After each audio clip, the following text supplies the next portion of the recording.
First contact and misjudgment. Supreme Commander Krelvor stood on the command deck of the Sovereign Might, flagship of the Arconian Dominion's third expansion fleet. His scaled hands clasped behind his back as he surveyed the holographic display of yet another solar system ripe for assimilation. This one was unremarkable. 9 planets circling a standard yellow star on the edge of the Orion Arm, previously deemed too insignificant for immediate conquest. But recent scans had detected unusual electromagnetic emissions from the third planet. Magnify the blue world, Krelvor ordered, his multifaceted eyes narrowing as the hologram zoomed in. So this is where the signals originate. Science Officer Tazarin manipulated the controls with her 4 slender arms. Yes, Commander. We've been monitoring their broadcasts for several cycles. They call themselves humans, and their planet Earth. They've achieved rudimentary spaceflight, but remain confined to their own system. Krelvor flicked his tail dismissively. Another primitive species playing with technology they barely understand. What weaponry do they possess? Nuclear capabilities, ballistic missiles, primitive energy weapons. Nothing that could penetrate our shields. Tazarin hesitated. However, there is something unusual about their development trajectory. Elaborate. Most species follow predictable technological paths. The humans have advanced erratically. Periods of remarkable innovation followed by centuries of stagnation. And they've spent an inordinate amount of resources on weapons development, despite having no external threats. Krelvor clicked his mandibles in what passed for Arconian amusement. They fight among themselves, then. Typical of underdeveloped worlds. Perfect for our purposes. They're already divided. The Arconian Dominion had conquered 17 star systems across 3 galactic sectors using the same methodology. Identify worlds with promising resources, but insufficient unity or technology to resist, establish overwhelming force presence, and offer the native species a simple choice: submit to Arconian rule or face extinction. Establish standard observation protocols, Krelvor commanded. I want comprehensive resource surveys and population assessments. Mark this system for Stage 1 integration. By your command. The bridge crew responded in unison. 3 solar cycles later, Krelvor reviewed the initial reports with mounting interest. Earth was rich in resources far beyond initial estimates. Rare minerals, diverse biospheres, and vast water reserves. The humans had spread across their planet in impressive numbers, building sprawling cities and extensive infrastructure. These scans indicate they've established permanent outposts on their moon and neighboring planet. Tazarin noted. They're more ambitious than we thought. But still no unified planetary government? Krelvor asked. Correct. Multiple nation-states with complex alliances and historical entities. Krelvor's mouthparts formed into the Arconian equivalent of a smile. Perfect. Send the standard preliminary contact probe. Target their largest military installation. We'll gauge their response capabilities. The probe, essentially an automated scout vessel equipped with minimal weapons, entered Earth's atmosphere 12 hours later, programmed to penetrate their airspace, scan their defenses, and retreat after firing a single warning shot at a military base. It never completed its mission. Impossible, Krelvor hissed as the bridge erupted into chaos. The probe was destroyed. By what? Tactical Officer Vexmar's voice wavered. Unknown weapon signature, Commander. The probe's final transmission indicates it was struck by some form of kinetic projectile, a railgun of unprecedented power. It was destroyed instantly. Krelvor pounded his armored fist on the console. A primitive world should not possess such capabilities. Were there any communications before they fired? No, Commander. They simply eliminated the threat. Prepare a response fleet, Krelvor snarled. 5 warships. I want that installation destroyed as an example. Commander, Tazarin interjected cautiously. The humans appear to be mobilizing globally. They've detected our presence in their system. Impossible. Our cloaking technology has apparently been compromised. We're intercepting communications between their governments. They know we're here. Krulver's anger was tempered by a flicker of unease. This was not the typical reaction of a pre-interstellar civilization. Most species panicked upon first contact, their governments fracturing as they tried to comprehend the existence of advanced alien life. The humans were coordinating. "Launch the response fleet," he ordered. "Let's see how they handle a real show of force." The 5 Arconian warships descended toward Earth's atmosphere in attack formation. Weapons charge. They expected terror, chaos, perhaps desperate pleas for mercy. Instead, they encountered a wall of fire. "Pull back." Krulvor roared as reports flooded in. 3 warships lost in the initial salvo, another crippled and spiraling toward Earth's surface. Only one managed to retreat to the safety of the command fleet. What happened? The surviving captain's image flickered on the command screen, his exoskeleton cracked and oozing fluid. "They were waiting, Commander. Orbital defense platforms, hundreds of them, hidden on the dark side of their moon and in higher orbits. Primitive but effective mass drivers, nuclear-tipped missiles. And their ships." The captain's voice faltered. "What about their ships?" Krulvor demanded. "They're not like anything in our records. No elegance, no apparent concern for aesthetics. Just weapons platforms. Metal hulks bristling with guns. And so many of them appearing from hidden docks across their system." Krulvor studied the incoming sensor data with growing alarm. The human vessels were indeed ugly, utilitarian constructs, clearly built for one purpose only: war. Where Arconian ships were sleek and multifunctional, these were brutalist nightmares, their hulls reinforced with crude but effective armor plating, bristling with weapon emplacements disproportionate to their size. And the markings on their hulls, names that sent a chill through Krulvor's exoskeleton when translated: vengeance, retribution, no quarter, remember Earth. "They've unified," Tazrin whispered. "The moment we appeared, all their internal conflicts ceased. They're broadcasting on all frequencies in 1,000 languages, but the message is the same." She activated the audio feed. A calm, measured voice filled the command deck. "Attention unidentified vessels. You have entered sovereign Earth space and engaged in hostile action against our world. Your forces have been neutralized. Further aggression will be met with immediate and decisive response. We are prepared for you. We have been preparing for generations." "How is this possible?" Vexmar asked. "Our intelligence indicated no history of alien contact. Why would they prepare so extensively?" Tazrin's analysis was grim. "Because they've been fighting each other for millennia, Commander. Their entire history is warfare. They've imagined threats from the stars in their literature, their entertainment, their cultural mythology. And they've built defenses against those imagined threats, not because they knew we existed, but because they assumed something like us must."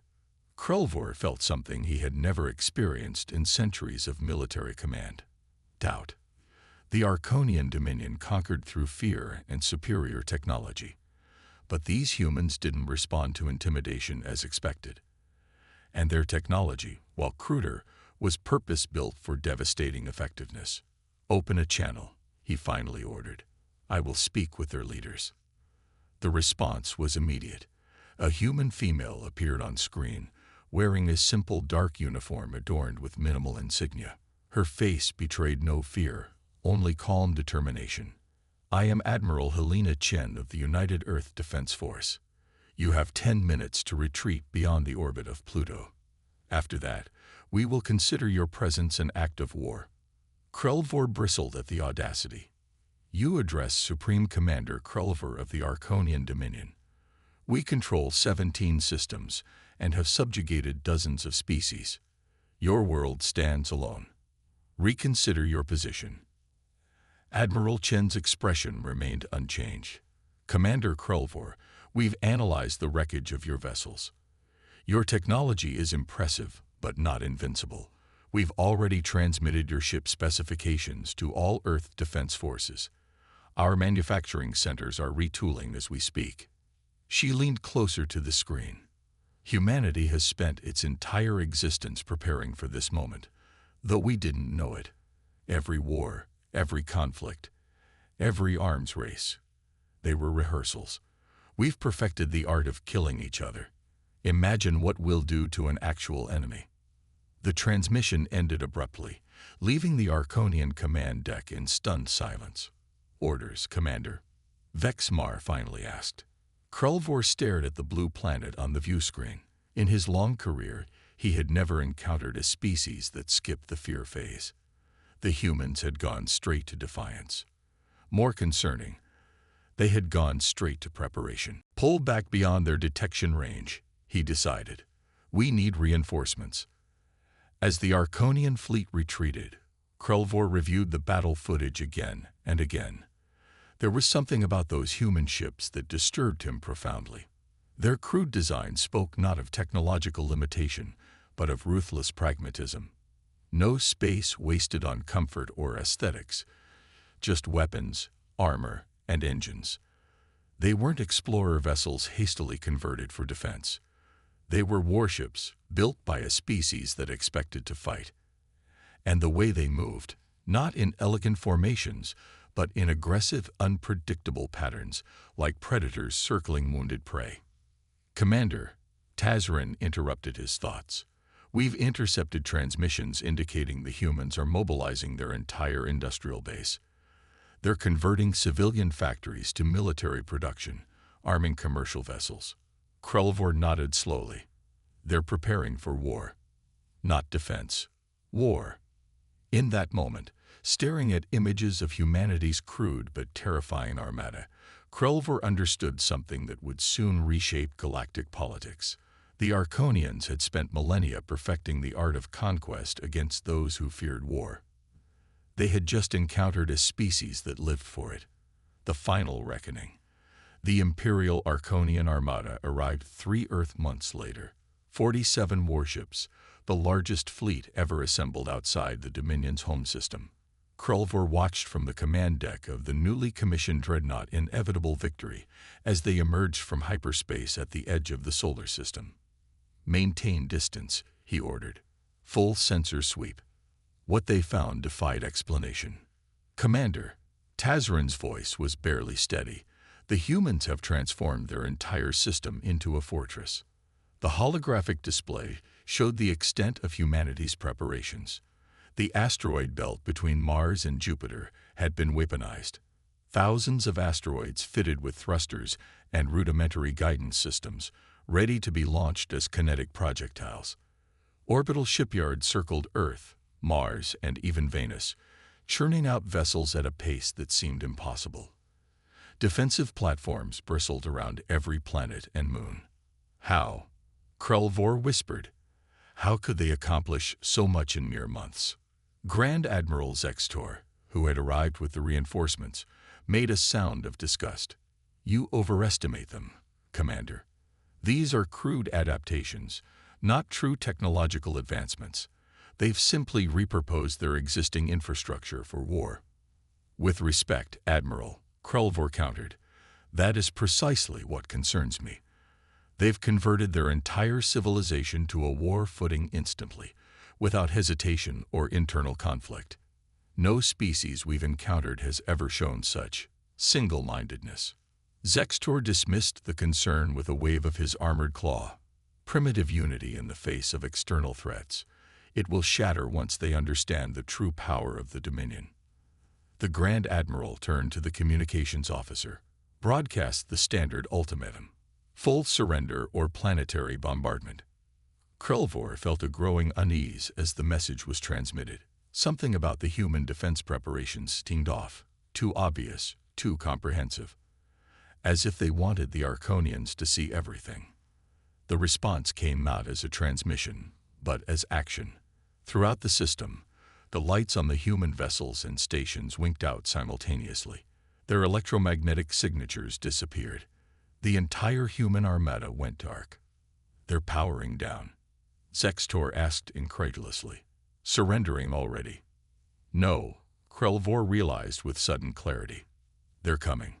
Moments later, the sensor officer cried out, Massive energy signatures, multiple jump points forming inside our formation. Impossible. The humans didn't have faster-than-light technology. They couldn't have. The space between the Arconian ships tore open as hundreds of human vessels materialized in their midst. Not the crude warships from the first encounter, but something new, sleeker, darker, with massive engines that pulsed with blue energy. How did they? Zextor never finished his question as the human ships opened fire. It wasn't a battle. It was a slaughter. Human vessels moved with impossible agility, targeting Arconian ships' vulnerable points with precision strikes.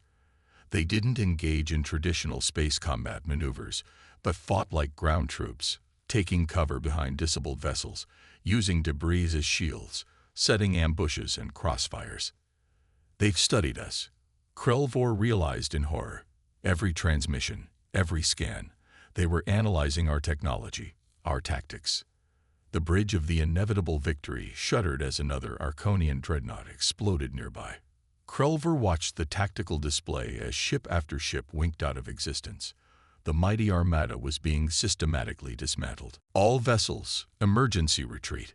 Zextor commanded, panic evident in his voice. Regroup at the jump point. But the humans had anticipated this too. A new wave of vessels appeared at the designated retreat coordinates. Massive ships unlike the others, with what appeared to be enormous rail cannons mounted along their hulls. "They're blocking our escape," the tactical officer reported unnecessarily. And then, cutting through the chaos of battle, a transmission reached the Arconian command ship. Admiral Chen's face appeared on screen, still showing that same unnerving calm. "Your technology is impressive, Commander Krelvor," she acknowledged. "Particularly your faster-than-light drive. We've learned so much from studying your wrecked ships." The implication hit Krelvor like a physical blow. "You reverse-engineered our jump drives. In 3 months." Chen's slight smile was more terrifying than any threat. "We've been taking apart your technology since your first ships arrived. You thought we were building defenses. We were, but we were also learning, adapting, evolving." She gestured, and the camera panned to show the bridge of her vessel, a stark contrast to the ornate Arconian command center. Functional, utilitarian, every station clearly designed for combat efficiency. Officers moved with practiced precision, no wasted motion. "Your species conquers through fear and technological superiority," Chen continued. "Humanity survives through adaptation and sheer bloody-minded determination. You've spent millennia subjugating peaceful worlds. We've spent millennia trying to kill each other. This," she gestured to the battle raging around them, "is what we do best." Grand Admiral Zextor pushed forward. "You cannot hope to stand against the full might of the Arconian Dominion. This fleet is merely the vanguard." "Is it?" Chen's voice was almost gentle. "We've analyzed your communication patterns, decoded your encryption. We know this is your primary assault force. We know your homeworld is 16 light-years from this position, and now we know how your jump drives work." Horror dawned on Zextor's face. "You wouldn't dare attack the Dominion directly. You are one world. We are an empire." "We were one world," Chen corrected. "Now we're a spacefaring species with nothing to lose and everything to prove. The calculus has changed." Krelvor stepped forward, pushing the stunned Grand Admiral aside. "What are your terms, Admiral Chen?" The human considered him for a moment. "Unconditional withdrawal from our system. A non-aggression pact. Recognition of Earth's sovereignty and all claimed territories within 50 light-years. And if we refuse, then we continue this battle to its conclusion. And afterward, we'll visit every world you've conquered and give them the means to fight back. I understand there are 17 systems worth of species who might be interested in our technology and expertise." The command deck fell silent. The tactical display continued to track the destruction of the once mighty Armada. Nearly half their ships gone in minutes. "You have 1 hour to decide," Admiral Chen said. "Though I recommend you don't take that long. Your ships are falling rather quickly. The transmission ended. This is outrageous. Sextor sputtered. We cannot capitulate to primitives. Krelvor stared at the tactical display, watching another Arconian cruiser vanish in a ball of fire. He thought about those human ships with their brutal, practical design. About a species that had turned warfare into an art form before they'd even left their planet. About what would happen if they brought that art form to the Dominion's subjugated worlds. Signal the fleet, he said quietly. All vessels to cease fire and power down weapons. Commander. Sextor protested. They've won, Admiral. Krelvor gestured to the display. Look at their ships. No wasted space. No concessions to comfort or aesthetics. Their entire civilization pivoted to war production in months. They reverse-engineered our most advanced technology in weeks. He shook his head. This isn't a species we can conquer. It's one we need to survive. As the ceasefire took effect and negotiations began, Krelvor found himself remembering the first images he'd seen of those crude human warships. He dismissed them as primitive, ugly, functional. He understood now what he'd been looking at, a species that had evolved not to explore the stars or build grand civilizations, but to fight and survive at any cost. A species that didn't fear war but embraced it as a fundamental truth of existence. The humans hadn't built pretty ships because they didn't care about impression. They'd built killing machines because that's what ships were for. And in that brutal pragmatism was a lesson the galaxy would soon learn. Beauty doesn't win wars. Determination does. 3 cycles later, Krelvor stood before the Arconian High Council, still bearing the scars of the Earth campaign. He had been summoned to explain once more why he had ordered the retreat, why the mighty Dominion had signed a non-aggression pact with a single world of primitives. The human ships were not decorated with ornate insignias or ceremonial markings, he told the assembled leaders. They bore only names. Names like defiance. Last stand. Never again. Remember Earth. He showed them the images, the crude functional vessels that had decimated the pride of the Arconian fleet. These are not the ships of a species that wanted to join the galactic community, he explained. These are the ships of a species that expected to fight for its existence, and we proved them right. One counselor leaned forward. You speak of these humans with something approaching respect, Commander. After they humiliated our forces. I speak of them with understanding, Krelvor corrected. For centuries, we've conquered species that feared war. We finally encountered one that had mastered it. In the silence that followed, Krelvor activated one final hologram, a human vessel intercepted at the edge of former Dominion space. Unlike the warships, this one was different. Sleeker, with scientific instruments visible on its hull. The name painted on its side. Translated into Arconian. Read. Peaceful exploration.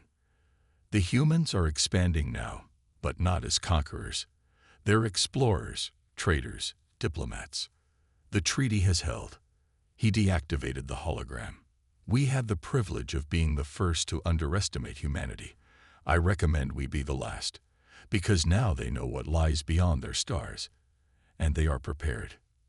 As the council session ended, Krelvor walked slowly through the ancient halls of the Dominion capital. News had arrived that morning. 3 formerly subjugated worlds had declared independence, with hints that human advisors were supporting their defense forces. The galaxy was changing. The Arconian Dominion would change with it, or it would not survive. And it had all begun with one glimpse of humanity's Armada. An Armada built by a species that had spent millennia preparing for a war they didn't know was coming, against an enemy they couldn't name. An Armada that told a simple truth about humanity. They weren't built to be conquered. They were built to endure.